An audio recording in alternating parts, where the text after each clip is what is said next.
Hello and welcome to Keeping It Young podcast, conversations about marriage, family, and ministry life. I'm Dave. And I'm Bethlie. And we are the Youngs. We're so glad you've joined us today on our third episode in our series in the book of Proverbs. We're moving right along here. Is it? Yeah. We're still in chapter 2, though. Yeah. And we'll be in chapter 2 at least 2 more weeks. Oh, yes. And because chapter 2 is dealing with some huge, huge subjects that we just cannot walk away from without just diving into them. Yes. And spending some extra time there. Hope you're enjoying this series. Beth and I really do believe that Proverbs is just one of those. I remember when we were teenagers, we're going back, quite a few years there. But when we were when we were teenagers, we would often go to conferences and things where preachers would frequently challenge us as young people in those days, read a proverb a day, a proverb a day, a proverb a day. Right. And so on, like January the 1st, you would read Proverbs chapter 1. January the 13th, you would read Proverbs 13. And I know as a teenager, I did that for many years. I did that all the way through my college years. And I don't do that now every month, but at least 2 or 3 months every year. I read through the book of Proverbs. And one of the things we've been doing, is we do it in our devotions. In fact, some of our favorite family devotions has been when we've just read Proverbs together. Yes. And talk about it and discuss it and share ideas and laugh at even, things. Right. And talk and, just, joke around, but learn. And so we've returned to that right now, and we're doing Proverbs, emphasizing Proverbs in our family devotions, but we are also reading it ourselves and studying it, and we're sharing it with you. So we love Proverbs. If we were just studying it out because we knew we were going to begin this series on the podcast, and individually we had come to the conclusion that, hey, we're studying this out. We're looking through the book of Proverbs. We're learning so much. It would be a shame really to share this on the podcast with all kinds of people, some of you whom we've never met, and not re-emphasize this to the children that we still have living in our home with Jake and Charity and having that. And so I had thought that, David had thought that, unbeknownst to each other. And then we came together and I said, hey, what do you think? And he said, Yes, I'm on that. We're already going to be doing that in our family devotions. So we were in communion. We were. We were like, whoa, we're thinking the same thing here. It's like we've been married for many years or something. Very true. Absolutely. One of the things I would just stop here and say to you that have larger families, one of the things Bethany and I have observed as, now that we have older children that are married and yet a teenager still at home, sometimes we look back and there were things that we emphasize with our older children. And because we taught it to them, we have realized recently that, you know what? I don't think our Charity got that part when we went through that. Have we even talked about that with Charity? So we've had to back up and add to, hey, we need to recover that again for the sake of our younger children. We do. And so, yes, there are things that we're like, okay, we've never gone over that with you. We had talked about it with the older kids, and you were very tiny when we talked about that. And so we do need to teach that to you. I think one of the other things that is an influence in that is just there are things that with Jake and Charity that we did not have to deal with the older children, such as cell phones and social media and podcaster stations and all of that things, all of the internet things that we did not deal with our older children, just because it wasn't as readily available. And so there are things with Jake and Cher that just take precedence, and we're like, okay, we need to be on this, we need to be on that, we need to be on that. And then, you also need to know this from the book of Proverbs. Yes. And isn't it interesting that for our oldest, our Abigail, she didn't have a cell phone, and it really wasn't that big a deal because almost nobody did. Oh, right. And then, when our kids got to college, our older kids went to college, all of a sudden it's like, wait a minute, we need a phone. Everything is done on an app. Yes. And that changed things. But then for our younger two, that I don't know that our younger two would have ever known anybody who did not have a cell phone. Oh, right. And it's just part of how it is. Well, we do meet kids from time to time whose parents are like, you don't need one. mom and dad have one. And so if you're going somewhere where you absolutely need one, then you can borrow one of mom and dad's. Sure. And so things like that. But and it is kudos to you parents Yes. who do that. Yes. Yes. So here's just a review then of Proverbs chapter 2. Remember, if you're just joining us for today, we believe that Solomon wrote the book of Proverbs by the inspiration of the Holy Spirit, and therefore it is the divinely inspired word of God. It's true. Yes. And yes, we need to treat it as wisdom. It is part of the books of wisdom. Yes, there are some things that are listed in it that are not necessarily in a technical sense.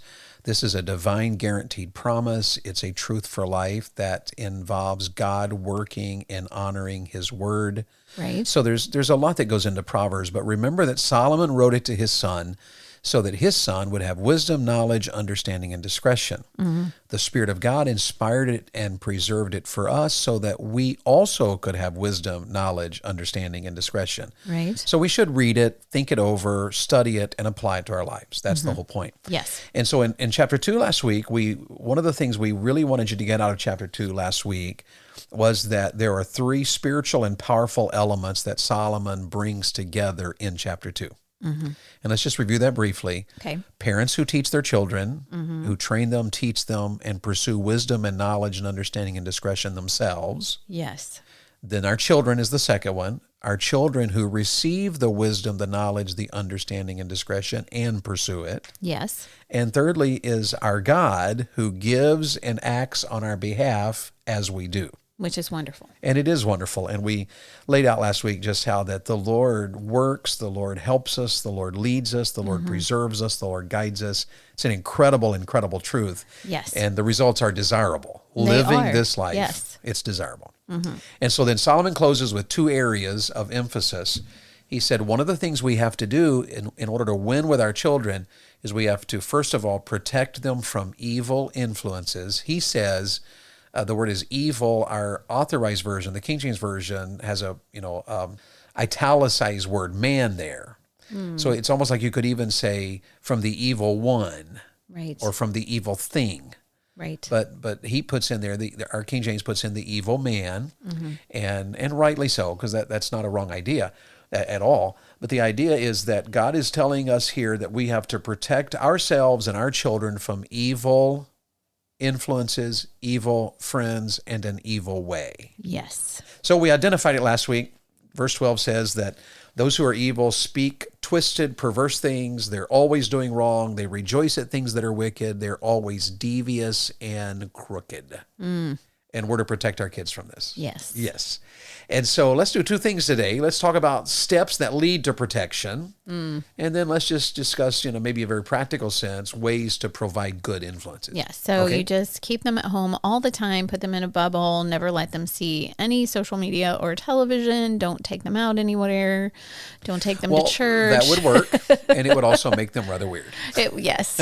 Yes. We do have to live in this world. We do not want our children to be weird. We do want them to be successful, happy, normal people. Not weird, but wise. Wise. Not weird, but wise. I'll have to That's tweet what that we should later. just totally call this series. Don't be weird, be wise. So all y'all out there, here's the deal. Don't be weirdos, be wisos. Okay, here we go. All right, maybe we're going too far with that. The steps that lead to protection. Now, here's what you're going to find in Solomon's writings is he just reminds us that here's what you do. You teach. You teach, you teach, you teach. You teach truth. Chapter 2 and verse 11. Let me read that one. He says, discretion shall preserve thee, understanding shall keep thee. And really, I guess you got to get verse 10. When wisdom enters into your heart, knowledge is pleasant unto thy soul. Discretion shall preserve thee, understanding shall keep thee. All the truth we teach to our children, the truth we show, the wisdom we impart, the example we set, it all combines together to help our children to understand what is true. Yes. John MacArthur says that truth is the protector from all evil. If our children believe the lies, they're susceptible to evil. Yes. If they're influenced by lies, they're susceptible to evil. Well, and if that's what they hear all the time, if your children are coming home and just getting on social media, or if your children are, okay, Mom, I'm done with homework. And so you just let them stream whatever from Netflix or Amazon Prime or wherever you get your streaming service. And they're just constantly barraged with the lies from our culture, which can sometimes sound good. Yes. Then they will start believing it. A video that is well designed with certain music, with a certain cadence, even sometimes with humor, with absurdity. One of the things I've noticed that went around some months ago on social media was there was this huge bombardment of a video that repeated the same idea over and over again. And it was a ridiculed kind of this, it was said with this, incredulous tone, but it was about the Second Amendment. And it says something about, it was the second thing our forefathers wrote, that we can have guns. The second thing out of all of the things they could have said. So what they did is they took an absurdity and humor and these cool actors, and without knowing it, a lot of young people all of a sudden are chuckling and laughing and saying, wow, that was absurd. That is dumb. Who needs the Second Amendment? So it was really a whole generation in just a couple of very powerful videos didn't even really think, but changed their mind. And what we have to be aware of as God's people is that we are living in a society in which lies abound. Yes. And when you're parenting, you can go on the internet and you can watch any number of influencers telling you, oh, this is how you raise little ones. And they will have a perfect little video to show you that, oh my, look at this perfect little child of mine and how this influences them. But you don't see real life there. The Bible it doesn't have the excitement. You don't get the music playing in the background and the flashing lights and the cool, reel. Yep, that's true. But what you get is the simplicity of truth. Yes. And we have to impart truth to our children, and we have to embrace it ourselves. Yes. Because truth is the protector from all evil. And chapter 1 and verse 10 reminds us that we have to teach our kids to say no to evil. My son, if sinners entice thee, consent thou not. Yep. Years ago when I used to preach at Bill Rice Ranch, what was that we sang in the junior camps? We would sing, if sinners entice you, don't give in, say no, and we clap. Yep. Remember that? Say no. And that's the whole truth there. We have to teach our kids to say no. There are times when your kid has to say against everybody, if necessarily, no. Yes. That is wrong. Right. And that's a very difficult thing for anybody to do, and especially in our culture where nobody's supposed to rock the boat. Nobody's supposed to, to speak against the political correctness. So if we're going to protect them, they have to learn to say no. And it can be a difficult thing, even in Christian circles, even in a youth group, in a Christian school, when things are being said, philosophies are being batted around, for your child to say, absolutely not. That is not what the Bible teaches. That can be very difficult. And so having those conversations in your home, first of all, and knowing that your child has been, can we say, given the foundation of the truths of the Word of God, it gives them that stability and that courage to say no. Yes, a lie. Now, sometimes we get this idea of an evil person. We're thinking of a gang member, or we're thinking of a murderer, or we're thinking, of a pervert. Right. But sometimes an evil influence can be a small group leader, or a person in connection class who's just sharing their opinions. Right, instead of the truths of the Word of God. The point is that when we are embracing the way of error, the way of folly, and areas that are unbiblical, in the words of Proverbs, as harsh as it sounds, that is an evil influence. Yes. And so our children have to learn. He says in chapter 1, just going back to there, my son, listen, if sinners entice thee, consent thou not. He says in the 15th verse, my son, walk not thou in the way with them, refrain thy foot from their path. So we have to teach our children, number one, to say no. Yes. That protects them. But we also have to teach them to avoid the path of those who are wrong. Right. That is hard for our kids. It is very difficult for any of our children to say, wait a minute, I don't believe that. Right. because the Bible says da da da da da. Right. Or I don't believe that because wisdom says. And yet we have to teach our children, if they're going to avoid evil influences, they have to be willing to say no. Right. They have to be willing to avoid those who are wrong. And they have to be willing to take a stand for that which is right. Right. And I pray that our generation coming up will be taught to take a stand for that which is right. Not in anger. It's not that our kids are going to be disrespectful and blow up and harsh. No. But a teenager who is willing to say, wait a minute, this isn't right. Right. That is not right. And here's why that's not right. Right. And I'm not doing that. Right. I disagree. I'm not going that way. I'm not going with you. I'm not going to do that. That's what Solomon is writing to us about. And the phenomenal thing is sometimes it only takes one or two teenagers who are willing. You get a group of Christian teens together, something foolish may happen. And it only takes one or two of those teenagers to say, hey, wait a minute. No, this is not a wise thing for us to do. It may be something practical and silly. It may be something all the way to what the Bible is describing here as evil.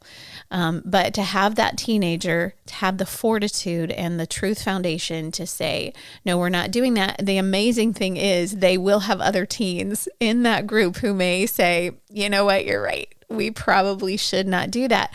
Unfortunately, they may have other teenagers who will look straight at them and say, oh my word, are you kidding me? You're just being a baby right now. Who cares? It's no big deal. But then that is your child's cue to say, well, then I'm leaving. Yes. And what we're doing, we're protecting our children from evil men. Evil influences the evil way. Yes. So we have to teach. That's the point we're making. We have to continually teach our children truth, truth, truth. This is what's right. And one of the reasons you have to have tons of conversations with your children is because you want to be listening for the errors they might be receiving. We love our daughter. Our church does a lot of connection groups, and we love when our daughter comes home and shares everything she's learning in connection groups. Yes. Gives us a chance to be alert, to say, well, let me give you something to think about. Right. It's not that we're being sarcastic that, well, we're the only ones right. No, we want our daughter to say, wait a minute, now this is what you said, certain peer of yours said this. Does the Bible say anything about that? Right. What should be the right response, biblically speaking? Yes. And moms and dads, if we're not willing to do that, we are not helping our children to avoid evil. Yes. And we're not giving them the wisdom, knowledge, and understanding and discretion they need. You have to talk and teach your children if they're going to do this. Well, you have to listen and talk. Yes. Yes. And then we have to be willing to remove our kids from influences that are evil. This one's hard. It is so hard. And just how far do we go with that? Maybe we might have to change schools. You might have to pull your children out of if a public school is negatively influencing your child in a way of evil, it might be time to pull them out. If, and this is a hard one, but if a Christian school is influencing your child in a way of evil, it might be time to pull them out. Right. And we have to think through these things very carefully because they all have great ramifications. They have different costs involved in them. There's financial situations. There's friendship situations. There's church situations. Yes. But the fact of the matter is, we as parents are responsible to protect our children from evil influences. Absolutely. And that might be evil philosophies. It might be evil practices. It might be evil people. Right. Whether it's a philosophy, a practice, or a person, your responsibility is to help your children to stay away from that and to avoid it at all costs. Right. And it may be that you have prayed about it and you're like, you know what? This is what the Lord has for us. The Lord wants us to teach our children to take a stand in this wicked world, even if they don't have any friends at their public school, or maybe they only have one or two friends in the Christian school that they're allowed to maybe hang out with on a regular basis, but they are learning to take a stand. There's nothing wrong with that either. And that's not the end of the world. Right. I went to public school and I became a Christian in my high school years. And when I became a believer, I was one of those kids that just was all of a sudden all in as a Christian. But that meant that I think almost anybody would liked me. I don't know if remember anybody that would have disliked me in high school. Right. So it wasn't that I was hated. Well, but you're not belligerent. It did mean that I didn't have any close friends. Stand. Yes. Yeah, I didn't, there was a lot of weekends where I didn't hang out with anybody because there was not really anybody to hang out with without me having to go to some party where there were evil influences. Right. And so it's not the end of the world if your child has no friends in school or none, if it's for the purpose of they're going to do what's right and stay off the evil path. Right. And it's not teaching your child to, as I said, be belligerent, to be like, well, that's totally wrong and you're an evil person for thinking that. That's not what you're teaching. We will also learn in the book of Proverbs where we do guard our tongue and we are discerning with our tongue and we are wise with our tongue. And you know what? It might be sports. It might be a school. It might be a sports team that is negatively influencing your child. Very few of you moms and dads will have a child who makes a living playing ball. True. In fact, many of us would never know anybody personally who makes a living playing ball. And yet we can allow massive influences on a team or a coach who is not spiritual, who is not godly, or who is not a moral influence. Right. And moms and dads, you'd be better off for your child never to ever play sports than to allow a sports team or a sports coach or a sports event to influence them negatively in a wrong direction. Right. So is this hard? Yes. But what Solomon is writing about here is it seems drastic because it is a huge deal. It is a huge deal. The ramifications are huge. Yes. Bethlie and I just would set some things in stone to where we didn't have to discuss it. We sat down and thought through what could we do that would help protect our children. Yes. And here was one of our big ones. We just never did overnights. You're just not going to spend the night with anybody. And that can be so hard because isn't that just like a little girl thing to do? Oh, I want to go spend the night and we're going to have a little slumber party. Or even teenage girls, they just love to hang out. And guys, I don't know about guys. They like to go spend the night with each other. I don't know. But we just decided if it's not close family and friends, like a need to do basis, we're just not going to do it. Yeah. And we would rarely make exceptions because our children would just know automatically, well, our family rule is no overnights. And moms and dads, the influences that can happen in overnights are absolutely astronomical. Yes. I cannot tell you the stories on here publicly of young men I've counseled who, because of an overnight, was introduced to something on the internet that was devastating to them as a married man down the road. Or in a situation you don't even have to do too much research. There are situations where there was abuse. Yeah. Or there were situations to where there was a situation of immorality. And it was all because there was an overnight stay in a situation that was not governed wisely and a kid who was not strong enough to handle a situation. Right. And we do understand, we're not absolutely out there wacky weird. We do go away as a couple, and when our children were all little and needed to be with someone, of course we would have grandparents keep them, or we had family that we trusted keep them. We have had to go away and leave our daughter with some close family friends, but that was not based on, oh, this is your little friend, so you get to go spend the night with them. It was based on, these are godly people and we trust them with our children. Yes, and when that did happen, in the rare times that it happened, it was also a positive influence. Oh, yes. Not an evil influence. Yes. So there can be exceptions, but we just tried to set things in stone. One of the things we did that we set in stone was never alone with other teens in a car. So, teens can be just unwise when they're in a car. Yes. And so we just said never alone with other teens. And I remember normally that was never a big issue, but occasionally we'd be in a church and, hey, all the teens are going to, something innocent, CC's or, I don't know. Do Dairy people go Queen. to CC's anymore? I don't know. Do they? Maybe. I don't know. But they're all going there together. And so we want to invite your teenagers to go with our teenagers. And so your teens can ride in this car with, these 3 teenagers will take your kids. And our deal was no.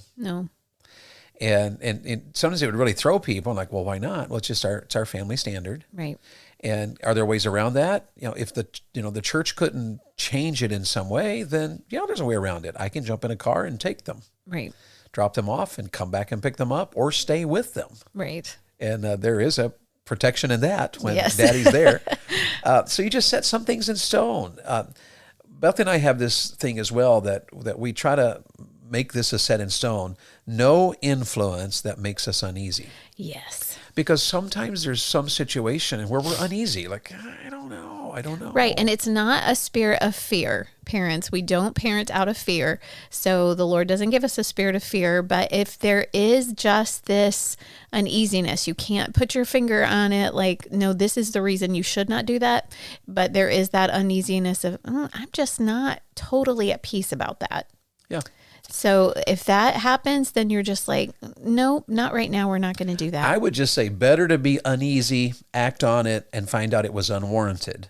True. Than to be uneasy, let it go, and later wish you had done something. Yeah. So if you're uneasy, just say so. I don't know that I have anything wrong here, but uneasy. We even have these rules, these are just in stone. No contacts without our approval. This is for our teenagers. Right, on their phone. On their phone. If you get a contact on your phone, we have to know who it is, and you can't get it without our permission. Right. And that's just a protection. Little or no social media. Our charity is 15, has no social media. True. And, she's fine. She's okay. Little or no multiplayer video games. So if your children are playing video games with somebody who lives around the world, supposedly, you may find out it's a neighbor down the street who is not around the world. Right. They're posing. And so these are just things we said. And so why? We're trying to protect our children from evil philosophies, evil practices, and evil people. Yes. And we're about out of time here. Let's add one more thing to this. Just as long as you can, keep your kids analog, is how people say it in our day. I read this recently. If you can keep your children analog, keep them off the internet, keep them off social media, keep them off of a smartphone. If you can keep your children analog until they're adults, you very well may help them enter adulthood without emotional baggage, with a happier, more contented heart, and without a porn battle or a full-blown addiction to that which is wrong. In other words, we have to take, Proverbs was written, 3,000 years ago, right, plus. We have to, in our day, in a whole different level, practice protecting our children from evil influences yes, and evil people. And so this is super, super important. Well, we didn't take the time today to completely finish this one, so we'll wrap it up next week and just give one more episode about helping our children with influences that are finding not good influences. And we told you we were going to get to that, so we will in the next So we have episode. to. Well, we're out of time. One final thought. One final thought. He's looking at me. One final thought? Nope. No more final thoughts. So she has no more thoughts, ladies and gentlemen. So sorry about that. On that note, let's end this episode. Thanks for joining us today. Reach out to us if we can help you. We'd love to hear your thoughts. Make sure you read Proverbs chapter 2 again this week. Meditate on it, think on it, put it to practice in your life. You'll be glad you did.